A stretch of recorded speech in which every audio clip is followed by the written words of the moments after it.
बिस्मिल्लाहिर्रहमानिर्रहीम अस्सलाम वालेकुम। मैं हूं ताफरान राजपूत और आप देख रहे हैं तातीम फूड चैनल। अल्लाह ताला के फजल और रहमत शुक्र के साथ आज की रेसिपी करते हैं शुरू। आगे बढ़ने से पहले मैं आपको रिक्वेस्ट करूंगा, मेरे चैनल पे नए हैं तो मेरे चैनल को सब्सक्राइब करें और मेरी वीडियो को लाइक ठोकें। बिना टाइम वेस्ट किए झटाझट फटाफट अपनी रेसिपी करते हैं शुरू।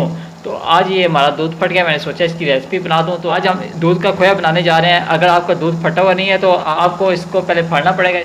आधा किलो दूध में आप तकरीबन half table spoon fresh lemon का जूस डाल दें, आपका दूध फट जाएगा। और दूध फटने के बाद आपने ये आगे देखते जाए हम क्या करते हैं। अच्छा, अभी यहाँ पे हमने फटे हुए दूध का पानी रिमूव कर देना है। कोई पानी वगैरह लेके उससे फ़िल्टर कर लें आप, ठीक है। ये आपने पानी निकाल देना है इसका। बाकी जो पानी में रह जाएगा आपने इसको दोबारा निकाल देना है। इसी को आपने कढ़ाई में डाल दें। इसको हमने इसके अच्छी तरह गोदा निकाल लिया, पानी को रिमूव कर दिया है। तो अभी इसमें हाफ टेबल स्पून ऑयल डालना है और बिल्कुल हल्की आँच पर इसको फ्राई करना है। अल्हम्दुलिल्लाह ये हमारा मज़ेदार खोया तैयार हो रहा है। तो आप इसको खोए को बना के आप गजरेला में भी यूज़ कर सकते हैं, और चीज़ों में भी यूज़ होता है। अच्छा, इसमें आपने घी का यूज़ करना है हाफ टेबल स्पून, लेकिन हमारे पास घी अवेलेबल नहीं था तो हम ऑयल का यूज़ कर रहे हैं। तो अभी इसको आंच को बिल्कुल आपने बिल्कुल स्लो रखना है, आंच को देखें। तो इस पर आपने फ्राई करना है अच्छी। तो अभी 1 टेबल स्पून आपने इसमें शुगर डाल देनी है। ये तकरीबन आधा किलो दूध का फटा हुआ है गोदा है। इसमें हमने 1 टेबल स्पून तकरीबन 1 टेबल स्पून हमने शुगर ऐड किया है। अभी हल्की आँच पर इसको फ्राई कर रहे हैं।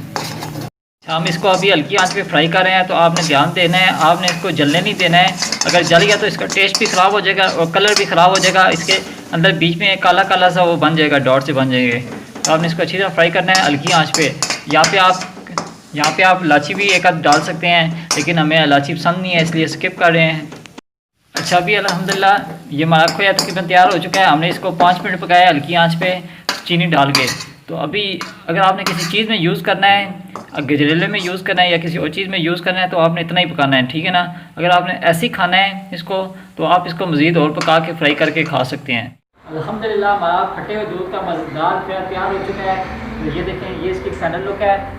तो ये हमने इसको हल्की आंच में 5 मिनट फ्राई किया है, शुगर वगैरह डाल के, चीनी डाल के हमने इसको 5 मिनट हल्की आंच पे फ्राई किया है। तो ये अभी तैयार हो चुका है। आप इसको अपनी मिठाइयों में यूज़ करें, अपने हलवों में यूज़ करें, गजरेले में यूज़ करें।